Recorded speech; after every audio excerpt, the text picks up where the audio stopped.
Police का ये काम था कि मस्जिद कमेटी को कॉन्फिडेंस में लेते या वहाँ की पीस कमेटी को। चौथी बात यह है कि जो सर्वे करने लोग आ रहे हैं वो प्रोवोकेटिव स्लोगन्स लगा कर आ रहे हैं, वो वीडियो उसका है, पब्लिक डोमेन में है। और उसके बाद जो वहाँ पर वायलेंस हुआ जिसमें 3 मुसलमानों को गोली लगी, उनकी मौत हुई, हम इसका कंडेम करते हैं। ये फायरिंग नहीं बल्कि मर्डर है।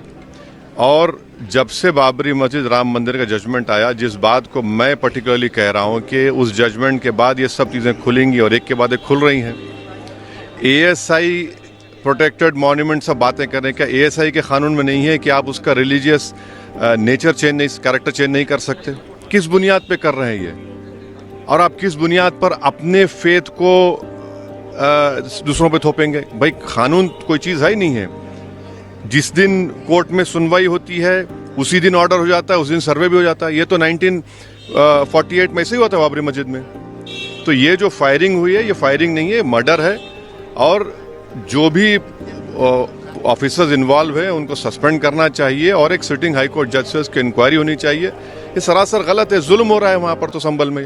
लोकसभा का शीतकालीन सत्र आज से शुरू हुआ। AIMIM के राष्ट्रीय अध्यक्ष हैदराबाद से सांसद असदुद्दीन अवैसी ने सदन में संभल हिंसा पर स्थगन प्रस्ताव पेश किया और चर्चा की मांग कर दी।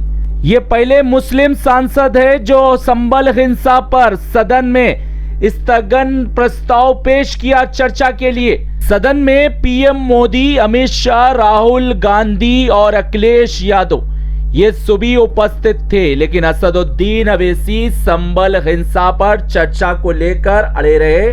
सदन की कार्रवाई को 12 बजे तक सबसे पहले स्थगित किया गया। फिर एक बार 12 बजे से सदन की कार्रवाई शुरू हुई, लेकिन फिर एक बार असदुद्दीन अवैसी की हंगामाराई को देखकर सदन की कार्रवाई को कल 11 बजे तक के लिए स्थगित कर दिया गया। असदुद्दीन अवैसी ने सदन के बाहर निकलते ही पत्रकारों को वक्तव्य दिया और संभल हिंसा पर अपना विरोध जताया। असदुद्दीन अवैसी ने कहा, संभल में जो पुलिस द्वारा फायरिंग की गई, ये पुलिस अधिकारियों को तुरंत निलंबित करने की भी अवैसी ने मांग की। अवैसी ने यह भी कहा, संभल में पुलिस ने जो फायरिंग की है ये हत्या की है, ये फायरिंग नहीं। आपको बता दे कि संभल में मौजूद जामा मस्जिद पर हिंदू पक्ष ने दावा किया है। हिंदू पक्ष का दावा है कि ये मस्जिद नहीं मंदिर है। इस मामले पर अदालत ने मस्जिद का सर्वे करने का आदेश दिया था। सर्वे करने पहुंची टीम के साथ लोगों की मुठभेड़ हो गई। यहाँ के स्थानीय लोगों का कहना है कि सर्वे शांतिपूर्ण तरीके से हो रहा था, लेकिन पुलिस द्वारा यहाँ पर कार्रवाई की गई। उसके बाद हिंसा भड़की और फिर इस हिंसा में 4 लोगों की मौत हो गई है और 20 से ज्यादा पुलिस कर्मी भी जख्मी हुए हैं। उत्तर प्रदेश में भाजपा सत्ता में है और विपक्ष में सपा है। उत्तर प्रदेश में मुसलमानों की कुल आबादी 22% है। उत्तर प्रदेश का मुसलमान सपा को झोली भर भर के वोट तो दिया है, लेकिन आज मुसलमान उत्तर प्रदेश का अपने आप को असुरक्षित महसूस करता है। उत्तर प्रदेश में किसी राजनीतिक दल ने कभी मुसलमानों की सहायता नहीं की। असदुद्दीन अवैसी की पार्टी AIMIM को उत्तर प्रदेश विधानसभा चुनाव में सफलता तो नहीं मिली। उत्तर प्रदेश के मुसलमानों को विपक्ष द्वारा ये कहा गया, हम भाजपा को रोकेंगे, हमें वोट दियो।